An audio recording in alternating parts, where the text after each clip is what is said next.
Is Labour MP Jeevan Sandhu right that Union Jacks and St George's crosses should be taken down and are making people feel uneasy? Going head-to-head on this now, we've got political commentator Chris Rose and the editor of Turn Left Media, Ben Mclaine. Chaps, thank you very much, as ever. Chris, I'll start with you. So is he right that it's making people feel uneasy and that they should be taken down? No, I think he's completely wrong. I mean, it is about national pride, and I have no issue with the flags at all. I think that if you're born in this country or you willingly moved here, you should not be, feeling uneasy about the nation's national flag. And, the people who are more likely to say that, oh, it's about a racist statement, had no issue with Palestine flags being flown for ages, even though they made Jewish people feel very unwelcome. And, they'd have no issue with the pride flag being painted on roundabouts, even though they looked quite horrible. And they were actually an issue for horses and other, quite hazardous reasons.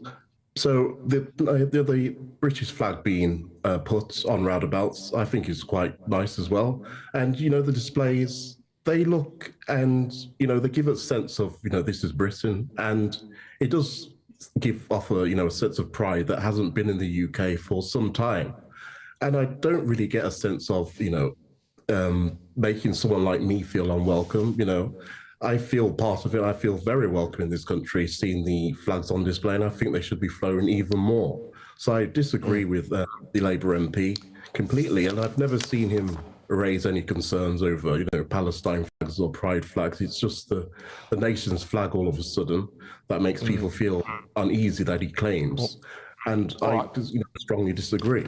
All right, let's bring Ben in. So Ben Mclaine here of Turn Left Media. Go, what do you make of that? And I'll let you come back to Chris.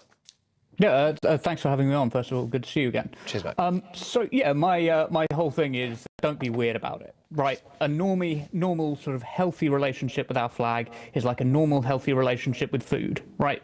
The people obsessed with food are the anorexic and the morbidly obese. They're obsessed with food. That's not how you want to be about flags. You don't want to be banning it, but you also don't want to be covering everything in it. Now, look, I've got a Union Jack fridge magnet. I've got one on my lapel. I've got a jiu-jitsu gi with a flag on it. I quite like the flag. I also like Pizza Express Cajun chicken spice pizza. It's called Polo Adasher. It's really good if you haven't tried it. But this doesn't mean that I'm going out at night and stapling pizzas to lampposts, right? That's not how it works.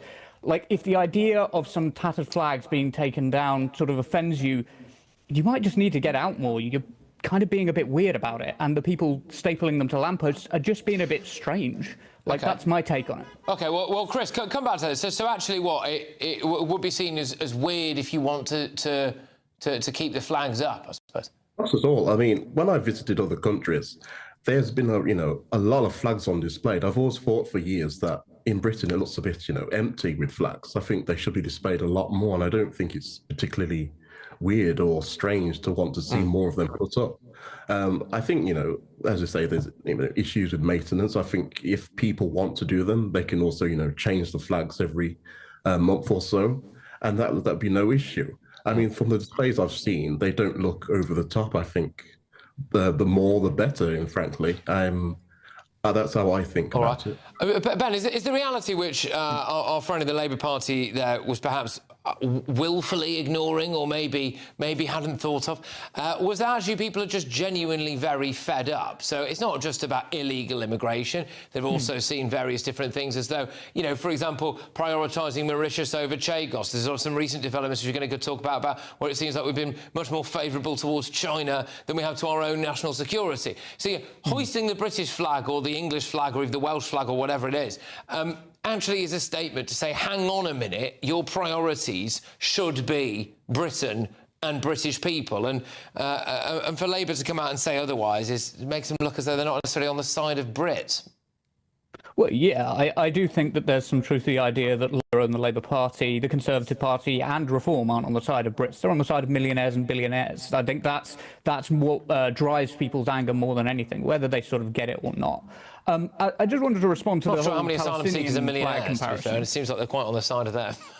I don't know so much. They seem to be putting up plenty of rhetoric against them. Like I see very little by comparison of them complaining about billionaires and millionaires. Right. You said like earlier, Chris, if you don't mind me responding, you said earlier like this logic isn't applied to Palestinian flags.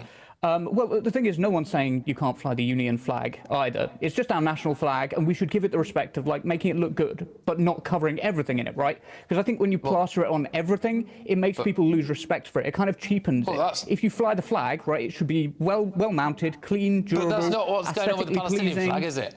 That's everywhere. Yeah, and when that's the case, it should be taken down when it's plastered somewhere where it shouldn't be. Okay. But also, you don't want to see it splashily, like, sloppily splashed on roundabouts or lampposts, or zip tied to a lamppost by somebody who's about 5 stellas deep and 1 stellar away from needing to do a tactical chunder, right? That's not having respect for the British flag. Okay. All right, guys, we're going to have to knock it on the head, I'm afraid. Sorry, because we were way over.